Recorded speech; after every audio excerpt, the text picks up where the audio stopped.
For more than 15 years, regardless of how the last few years have been, Marvel Studios is still a movie studio name that can generate headlines all over the world.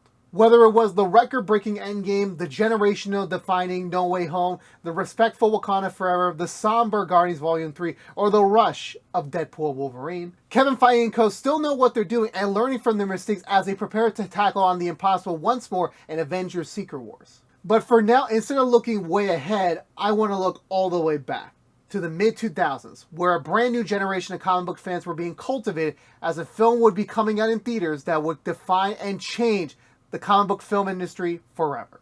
You know which film I'm talking about. It's the film that kickstarted the entire Marvel Cinematic Universe and completely changed Robert Downey Jr.'s life forever. This is after the theater for Marvel Studios' Iron Man.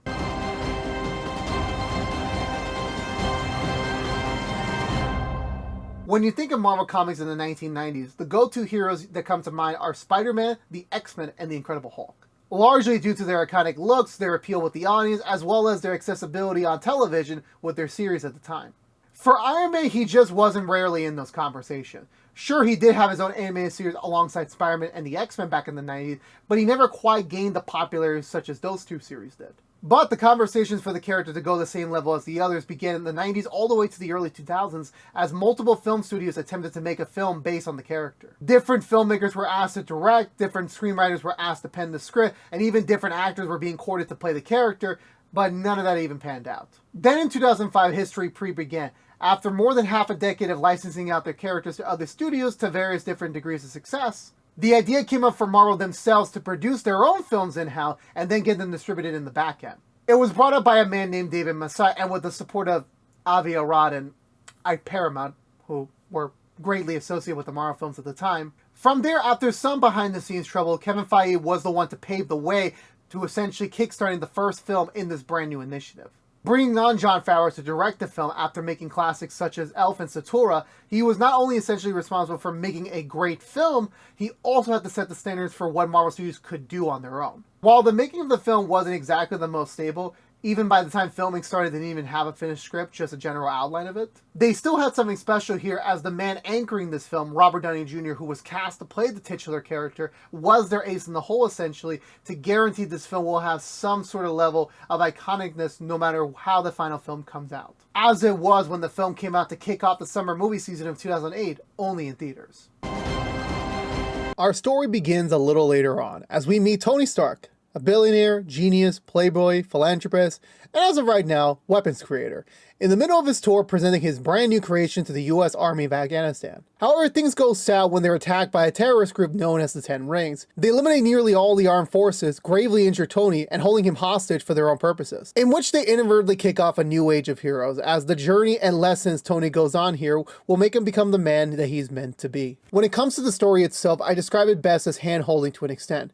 It definitely feels like how superhero stories such as the original Spider-Man used to be formatted, but in a bit of an accelerated yet just right pace type of way. Having just come off a batch of modern day comic book movie reviews, I'm reminded of how a movie could have nearly every single scene work and deliver, having each one flesh out a little bit more of the story and build on top of each other. For the conflict or a little levity of humor, I never once felt like looking away during the movie's entire runtime. Except to use the bathroom, of course. It's also refreshing to not see it really be an end of the world or even an end of the city type of story, but more of an end to the main hero's world. Speaking of our main hero, I've said this a lot, but I do need to stress on how well RDJ plays the character of Tony Stark so well. I did not grow up on anything Iron Man related, so I can't really say for myself if RDJ played the character just how the comics had him, but what I can say is just how well, slow, and subtle he brings to the character to showcase his real growth from the beginning to the end. Considering how much the runtime was, and even how it didn't even feel that long when we briefly went back before the attack, just the bits we saw of him doing everything I mentioned before, so quick in succession, made me already have the entire picture of who he was before, without having to stay too long in there. The slow deconstruction of the way he had lived his life to reality was felt as Tony's ego slowly faded away as his core self took control. And with something now to fight for, to find a new way to live his life, but still keep certain characteristics such as his wrathfulness and his cockiness delivered in such a great way at the end of the story. As for his support system is the woman who essentially kept him somewhat in a line before everything occurred. Pepper Potts. The way the film showcases her is more in line with Tony's POV of her, Where he does appreciate her, she doesn't fully get much credit or attention until after he comes back, when he truly sees her as someone really in his corner.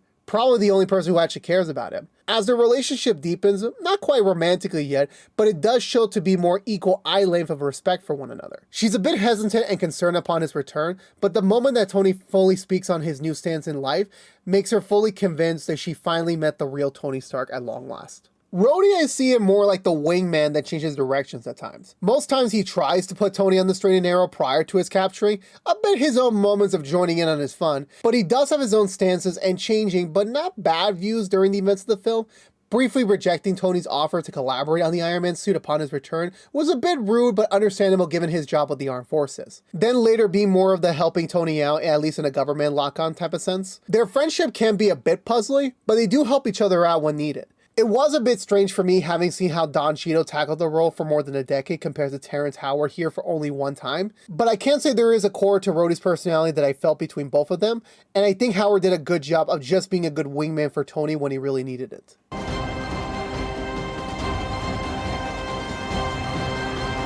When it comes to the villain of our story, even as a kid, I wasn't surprised that it was Jeff Bridges' Obadiah Stane.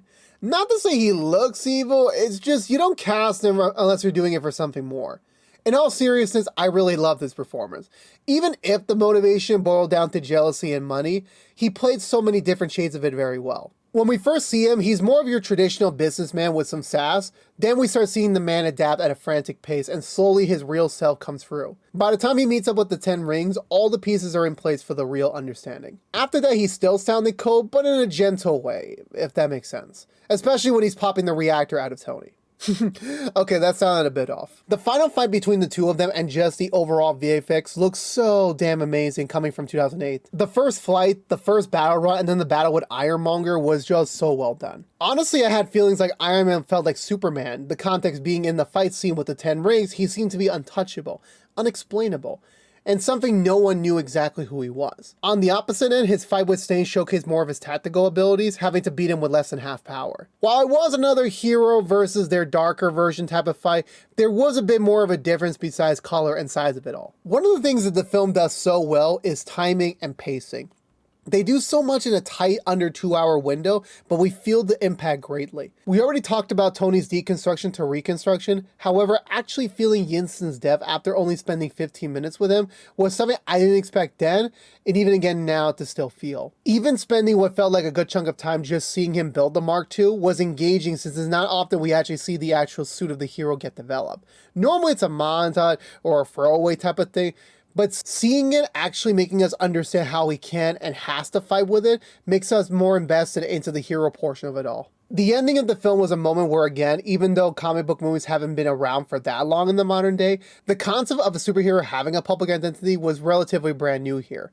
To not see a Bruce Wayne hiding himself from being Batman or Peter Parker for Spider-Man. We know it's for the reasons of protecting the people they care about from getting hurt, but Tony was like, nah, he's just ready for anyone to come at his way next and is always going to protect the people he values. Still saying it in a cocky way of saying with one of the most iconic lines the MCU has ever seen even to now. And that post-credit scene, the first of a trend that keeps on going to even today. Seeing Samuel L. Jackson's Nick Fury in full view. Just the amount of tease going on here. I thought seeing Coulson, played by the fantastic Clark Gregg, was the only amount of S.H.I.E.L.D. we were going to see here. But still, hearing the words, the Avengers Initiative, filled my head with so many questions about the future, not knowing exactly where we were heading off to.